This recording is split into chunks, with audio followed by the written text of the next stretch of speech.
বালুরঘাটের BJP সাংসদ সুকান্ত মজুমদারের উদ্যোগে মহিলা খেলোয়াড়দের দেওয়া হলো জুতো। বৃহস্পতিবার বালুরঘাটের থানা মোড়ে একটি অনুষ্ঠানের মাধ্যমে দক্ষিণ দিনাজপুর জেলার ফুটবল, ক্রিকেট এবং অন্যান্য খেলাধুলার সাথে যুক্ত 210 জন মহিলা খেলোয়াড়কে এই বিশেষ জুতো বিতরণ করা হয়।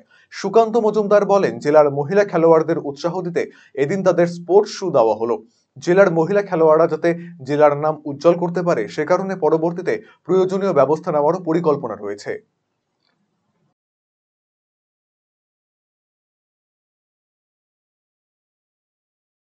আমাদের প্রায় 12টি একাডেমি, মহিলা ফুটবল একাডেমি, যারা মেয়েদেরকে, আমাদের এই জেলার মেয়েদেরকে ফুটবল খেলা শেখায়, তাদের প্রায় 210 জন ছাত্রীকে আমরা স্পোর্টস শু তুলে দিলাম, যাতে আগামী দিনে তারা রানিং এবং অন্যান্য কাজে, ফিজিক্যাল এক্সারসাইজ যে খেলার জন্য করতে হয়, তাতে এই স্পোর্টস শু ব্যবহার করতে পারে এবং আমাদের এই জেলার মহিলারা, মেয়েরা আগামী দিনে বড় ফুটবলার হয়ে উঠতে পারে এবং এই রাজ্যকে এবং দেশকে রিপ্রেজেন্ট করতে পারে।